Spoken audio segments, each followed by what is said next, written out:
Bueno, voy a explicar ahora el tema de los pitagóricos. Estoy aquí en un mapa de la zona de Mileto. Recuerden a los milesios, ¿no? Y se fijan, pues se nos dice que Pitágoras nació en Samos, la isla de Samos. Fíjense lo cerca que está de la costa, solo este cuerpo de agua, ¿no? La separa de la costa, muy cerca de Mileto también. Actualmente esta zona es turca y la isla es griega, ¿no? Ven también lo cerca de Atenas. Entonces es la misma zona de Jonia, pues, donde nace Pitágoras, aunque también sabemos, si leyeron, pues, que Pitágoras no trabajó en Samos, sino que él se trasladó a la Magna Grecia. Eso implica decir que, pues, Pitágoras se trasladó a la zona de Italia, ¿no?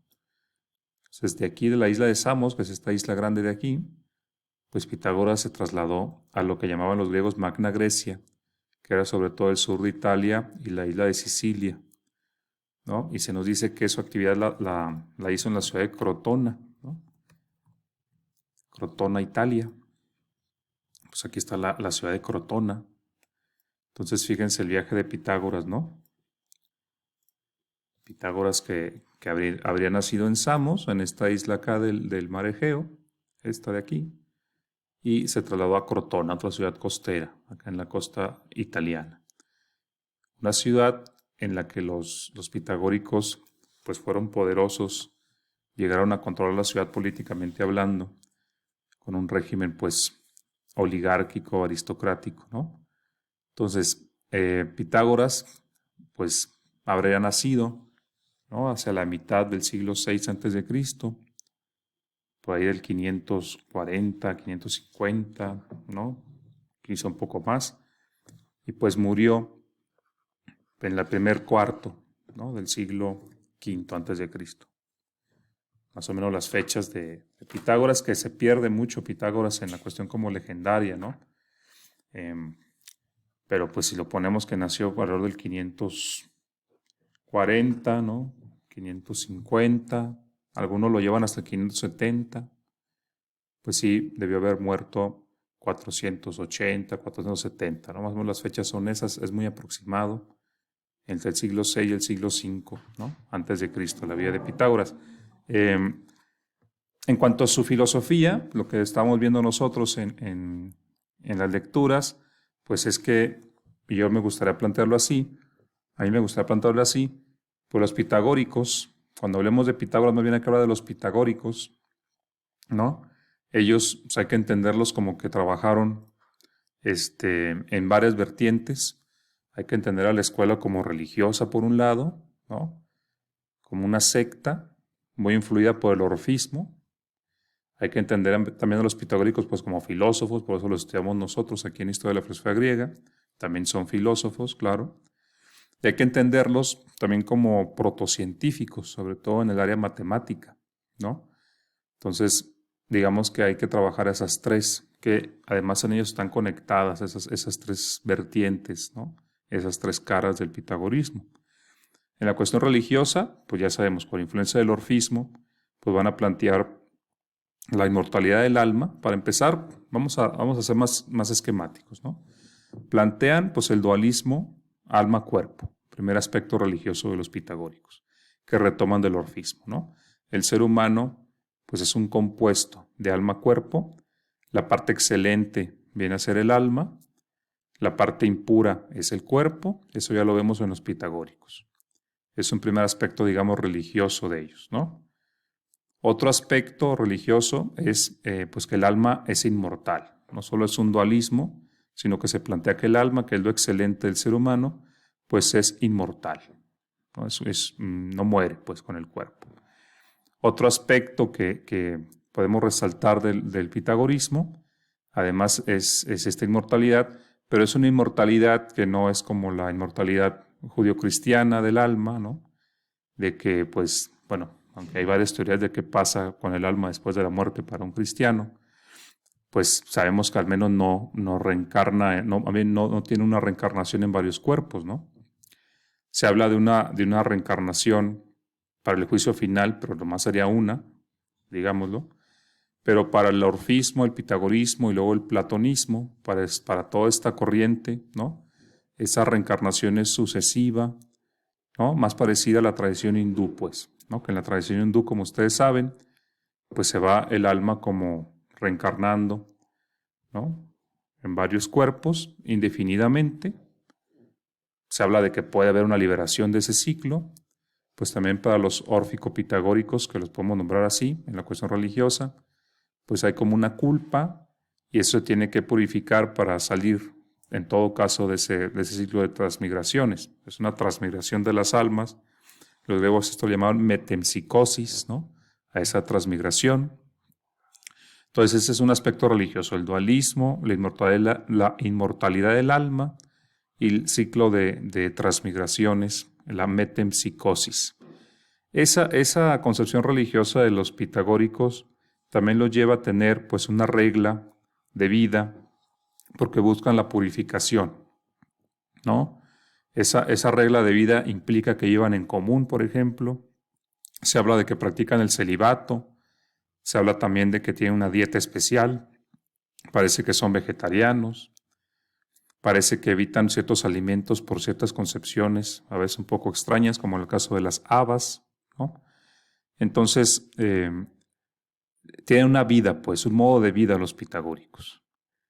Es decir, tienen unas creencias religiosas y eso los lleva a un tipo de vida en común. Y esas sociedades pitagóricas, pues, son esotéricas. Tiene que haber un rito como de iniciación para enterarse de ciertas cosas de la escuela pitagórica, ciertas verdades o tradiciones de la escuela pitagórica, ¿no? Y pues se entra a la comunidad y entonces se tiene una actividad no solo religiosa, sino como ya había adelantado yo, pues también hay una actividad política, ¿no? Los pitagóricos hicieron política en Italia, en el sur de Italia, en particular en la ciudad de Crotona, pero parece que eso se extendió a otras ciudades, ¿no? Pero bueno, entonces esa es la cuestión religiosa y vemos cómo llega a la cuestión política, ¿no? La vida en común que hacen también los hace buscar pues en una actividad pública, ¿no? Tienen, digamos, puertas adentro, una regla de vida y puertas afuera pues buscan influir en la vida de las ciudades, ¿no? Esa es una cuestión, pues. Otra que es la científica vamos a empezar con la filosófica y quizá después derivaríamos en la cuestión matemática, que están muy imbricadas. Digamos, la cuestión filosófico-científica pues es que ante el problema filosófico de la esencia de las cosas, que ya hemos dicho que es el problema metafísico de esta etapa de la filosofía, la etapa llamada cosmológica, la pregunta por el primer principio de todas las cosas, pues ellos la responden diciendo que es el número, ¿no? Su respuesta del primer principio es el número. Dicho eso, pues hay que hacer varios matices. Un primer matiz es decir que el número de los pitagóricos en realidad es algo derivado de lo que constituye el origen de los números, que le llegan a llamar lo limitado y lo ilimitado, ¿no? El límite y lo ilimitado. Esos dos principios, el límite y lo ilimitado, son los que en su combinación generan todos los números. Entonces, cuando decimos número, pues hay que también remitir a ese par de lo límite y lo ilimitado, que ahorita extenderemos el tema. Entonces, para ellos, las cosas pues vienen del número. ¿Cómo entender número para los pitagóricos? Pues podemos decir lo siguiente, ¿no? Que es algo que es muy moderno, ya lo adelantaba yo en el audio también. Para los pitagóricos, pues hay un orden mensurable en la naturaleza, ¿no? Ellos se han de haber sorprendido mucho al darse cuenta de que los fenómenos naturales pues obedecían a una regularidad que se puede expresar numéricamente, ¿no? En muchos aspectos, vamos, ¿no? Por ejemplo, piensen en los ciclos biológicos, ¿no? Que tienen, aparte de esa duración de los días, ¿no? Los ciclos astronómicos, ¿no? Podemos hacer un conteo de los días y vemos una regularidad en los astros, por ejemplo, que eso es muy antiguo, ¿no? La posición del Sol está relacionada con algo numérico porque cada ciertos días sale en cierta distancia y etcétera, ¿no? Y se alinea con otros astros también en apariencia, pues. Y bueno, esa regularidad astronómica que tiene que ver con el número, con el orden mensurable o numerable, ¿no? Pues esa es una. Pero también biológicamente, pues si ya tenemos, digamos, la medida de los días, pues se pueden contar ciclos de gestación o la duración de las estaciones en días. Entonces, ellos se dan cuenta y por todos lados está que la naturaleza entera parece gobernada por un orden mensurable, ¿no? Por orden numérico o que se puede expresar numéricamente. Y entonces dicen, bueno, pues a final de cuentas la naturaleza, ¿qué es? Pues un sistema, digamos, numéricamente coherente, ¿no? Por decirlo así. Que es una concepción que tenemos hasta ahora, ¿no? Las leyes, digamos, las leyes de la física, pues todas son matematizables, ¿no? Comprensibles matemáticamente, y que se pueden matemáticas muy complejas, pero están ahí. Lo que hay que hacer es como descubrirlas, ¿no? Porque la idea del número de los griegos en general, no solo los pitagóricos, el número es algo real para ellos, ¿no? No es como algunas concepciones más modernas de que el número es una entidad mental, sino que para ellos el número más bien está allá afuera y lo que hacemos es descubrirlo. El número como esta regularidad, ¿no? Como este orden medible, ¿no? Esa es la cuestión, medible. La naturaleza tiene procesos medibles. Esa es la cuestión aquí de los pitagóricos. Entonces consideran que eso medible que está allá afuera es lo que gobierna toda la naturaleza y es el principio de todas las cosas, ¿no? El número. Pues su respuesta filosófica, metafísica, de recurrir al número, ¿no? Por todos lados que tú veas en la naturaleza vas a encontrar regularidades medibles, pues es una respuesta que lo lleva a la ciencia matemática, ¿no? Quizá por motivos también religiosos, ¿no? Encontrar esa regularidad en el mundo. Bueno, pues también tiene motivo religioso y filosófico. Bueno, esta mezcla de matemáticas con filosofía y con religión, pues lo lleva a concepciones que pues pueden ser muy especulativas de repente, ¿no? Quizá para mí lo más importante filosóficamente de ellos es decirnos que la naturaleza tiene un orden y ese orden lo podemos traducir en un lenguaje matemático que podemos comprender. Es decir, así como van a decir después los filósofos renacentistas y la primera modernidad, el lenguaje del universo es un lenguaje matemático y el ser humano puede acceder a él, de manera que puede interpretar, puede descifrar la naturaleza por ese lenguaje matemático. Eso creo que es lo importante filosófica y científicamente, intelectualmente de los pitagóricos, ¿no? Ya detalles, por ejemplo, de cómo ellos pueden suponer que los números, incluso materialmente, pueden explicar las cosas, pues nos pueden llevar a lo siguiente, ¿no? Tenemos algunos esquemas de cómo se entendían los números. Esta diferencia entre lo determinado y lo indeterminado, o lo limitado y lo ilimitado, pues vemos ecos de lo que veíamos con los milesios con Anaximandro, que nos plantea que el origen de todo lo indeterminado, pues quizá los pitagóricos ahora se preguntan, bueno, pero eso indeterminado, ¿cómo se vuelve determinado? Y es una cuestión numérica, ¿no? A lo indeterminado lo van a entender como lo par, y lo determinado o límite es lo impar, ¿no? Lo ilimitado tiene que ver con los números pares y lo que le pone límite a eso es el número impar. Ahorita vamos a hablar un poco de eso, ¿no? Y también de Heráclito. Entonces, de Anaximandro a lo indeterminado le suman lo determinado, ¿no? Y lo entienden como par, impar.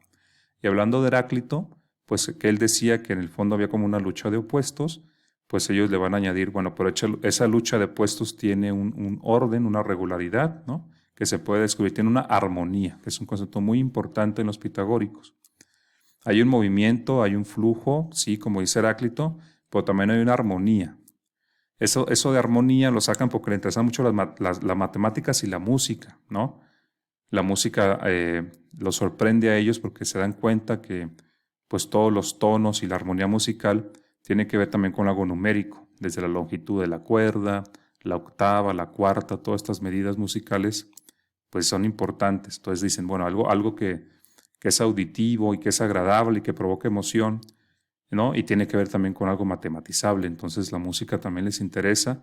Piensan que el universo entero emite un concierto permanentemente porque relacionan movimiento con música, ¿no? Dicen, bueno, pues si digamos lo que se mueve tiene una regularidad y vemos en el caso de la música que esos movimientos gobernados por el número provocan un sonido agradable, pues llegan a la conclusión de que todo el universo en su movimiento también tiene una melodía, Pues solo dicen ellos, pues no lo podemos escuchar, más bien la escuchamos todo el tiempo y ya estamos tan acostumbrados a escucharla que ya no la escuchamos, algo así dicen ellos, ¿no? Es lo que les digo, pues empiezan a cuestiones un poco especulativas. Bueno, voy a explicar un poco de esto de lo limitado y lo ilimitado. Me estoy basando ahora en Reale. Giovanni Reale y Antiseri tienen una obra muy didáctica de historia de la filosofía. Voy a mostrar aquí la obra, ¿no? Esta obra,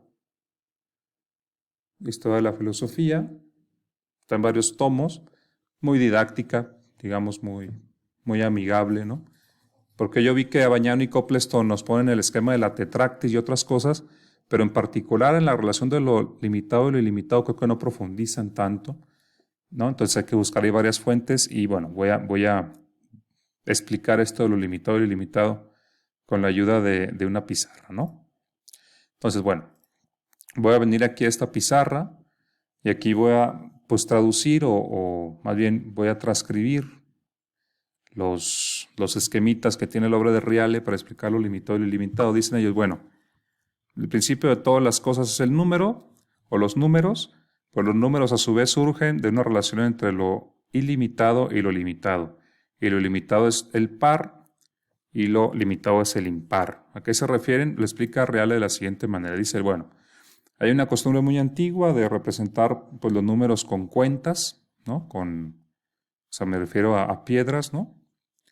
Entonces dicen ellos, bueno, pues si tenemos una cuenta aquí, ¿no? Este va a ser el 1, una piedrita, por ejemplo, ¿no?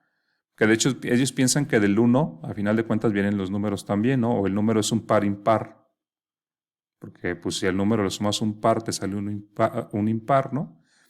Te repito, si al número le sumas un par, te sale un impar, y si le sumas un impar al 1, pues te sale un par. Entonces dicen, pues el número es como que un par impar, así le llaman, ¿no? Bueno. En el caso del 2, pues tenemos dos piedritas y aquí lo que dicen ellos es, bueno, si tienes 2, pues aquí en medio te imaginas una flecha y no tiene límite, ¿no? Así lo explica Reale. En cambio, entonces voy a poner acá arriba el ciclo de los pares y acá abajo el de los impares, ¿no? En cambio, fíjate el 3, como aquí tienes un límite, dicen ellos, ¿no? Hay que tomar en cuenta, pues, que aquí los números, pues lo están representando con algo geométrico, como es el punto. ¿No? Porque no hay diferencia entre ellos entre lo aritmético y lo geométrico, es lo que sí decía Abagnano o Copleston, creo.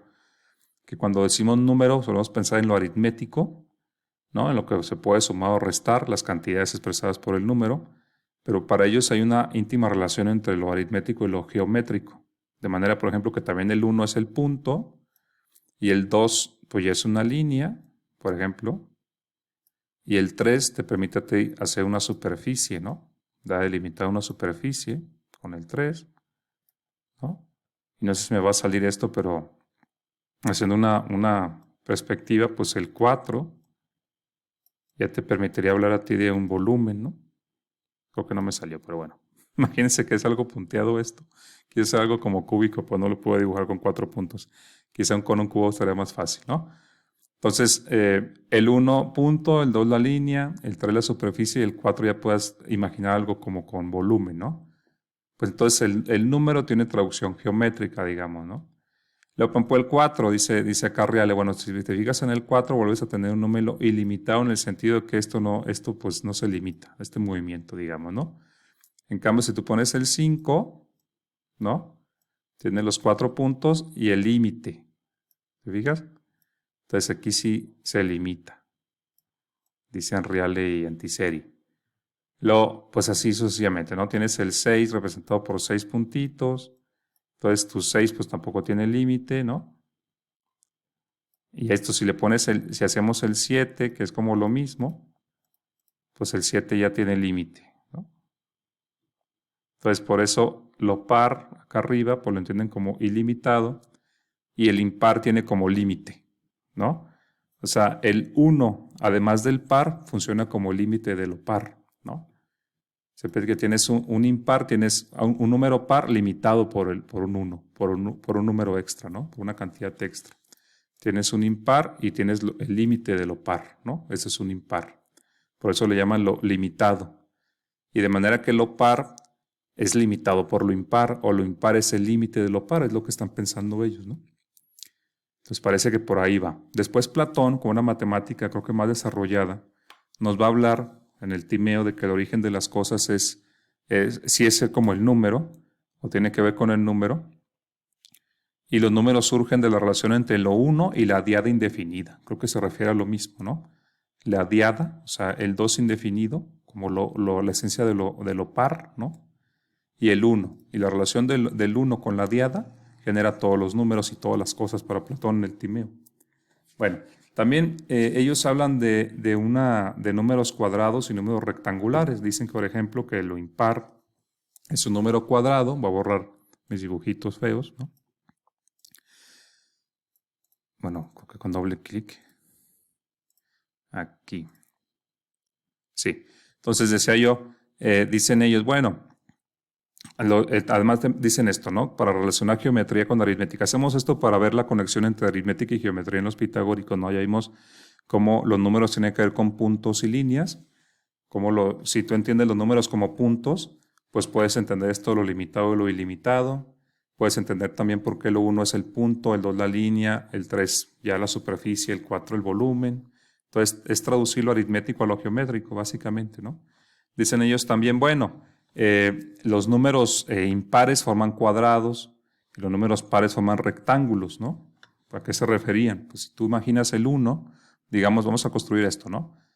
Tenemos el 1 aquí y dicen ellos, bueno, aquí imagínate pues un cuadro, ¿no? Y luego si tú le pones acá 1,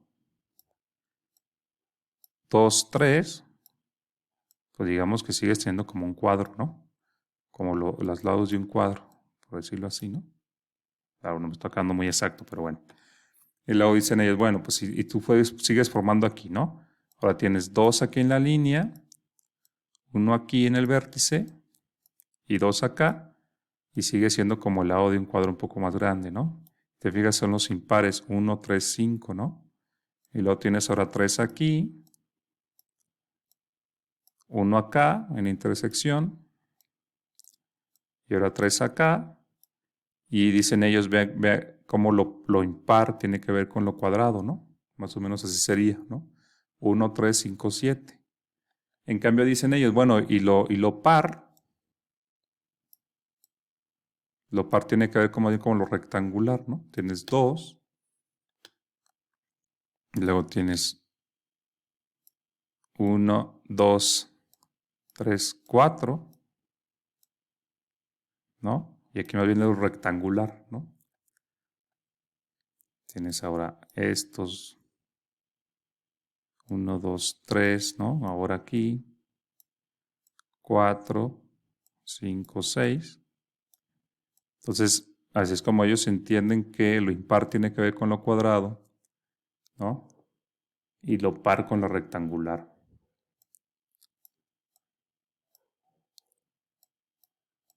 Creo que más o menos sería así, ¿no? Entonces me estoy equivocando acá. Entonces, así lo explican, ¿no? Y ya se me fue el lienzo. Bueno, entonces lo impar con lo impar con lo cuadrado y lo par con lo rectangular, creo que esta ya no me salió, pero bueno, el punto es ese, ¿no? Y también habla de la tetractis, dicen de la tetractis, voy a borrar aquí. Dicen ellos, bueno, y hay un número traducido a lo geométrico que sería así, ¿no? En la tetractis famosa, tenemos que formar un triángulo con 4 en la base, ¿no? Luego 3 aquí, y luego 2 acá, y 1, ¿no? Entonces dicen ellos, fíjense, 10, ¿no? 4, 3, 7, 9, 10, ¿no? Esto le llaman tetractis, y es el número perfecto, el 10. Y se fijan, pues el 10 tiene, pues de base, y aquí tiene par, y aquí tiene un impar y el 1, ¿no? Dicen ellos, bueno, si se fijan en el 10, pues tenemos 2, 4, 6, 8, ¿no? Hay 3 números pares, y sería pues 1, 3, 6 y 9, ¿no? Aunque ya sabemos que el 1 es par impar para ellos, ¿no? O sea, 2, 4, 6, 8, 10, 1, 3, 6, 9, ¿no? Entonces, para ellos el 10 como que reúne a lo par impar, ¿no? También, igual que el 1, y pues lo consideran un número perfecto, un número hasta divino para ellos. Esta figura representaba mucho para ellos, ¿no? La tetractis. Bueno, Entonces, eso es lo que quería plantear yo, ¿no? Como para ellos el número, voy a regresar acá, el número tiene que ver pues con lo geométrico. Para empezar, como en origen el número tiene que ver con lo ilimitado y lo limitado, ¿no? Y lo ilimitado tiene que ver con lo par, lo limitado con lo impar, y en su interacción forman todos los números. Pero además no solo forman los números aritméticamente, sino que los números para ellos también tienen expresión geométrica. Entonces, y además eso geométrico parece que para ellos tiene que ver con la materia, ¿no? En el sentido de que, pues no sé, las cosas concretas, sensibles, materiales, al final de cuentas están compuestas de partículas o de elementos simples que son como geométricos, ¿no? Digamos como los rompecabezas que están formadas las cosas, pues son geométricos. Eso parece como un adelanto del atomismo que será después. Bueno, entonces, yo creo que aquí le dejaré. En resumen, los pitagóricos son una escuela religiosa, tienen una gran herencia órfica, inmortalidad, dualismo, transmigración de las almas. Filosóficamente responden a algo muy interesante, que es que el mundo metafísicamente es número, es algo medible siempre. El mundo de allá afuera, el mundo de la naturaleza, que es el problema de la filosofía presocrática cosmológica, pues el mundo a final de cuentas es relación medible, regularidades numéricamente expresables, y científicamente pues empiezan a trabajar tanto la aritmética, pero también la geometría. Entonces son filósofos, digamos, que tienen toda esta herencia. Y ya pues sería profundizar en ellos, ¿no? Ahora sí les voy a pasar el material, por si alguien quiere profundizar en estas escuelas, material más especializado sobre esto de la filosofía griega. Espero que esto haya servido como una pequeña introducción al tema pitagórico y también para seguirle pues en este camino que en un momento nos va a llevar a Platón y Aristóteles, ¿no? Que vamos a ver cómo en ellos toda esta tradición pues se expresa en su filosofía muy claramente. Muchas gracias y nos vemos después.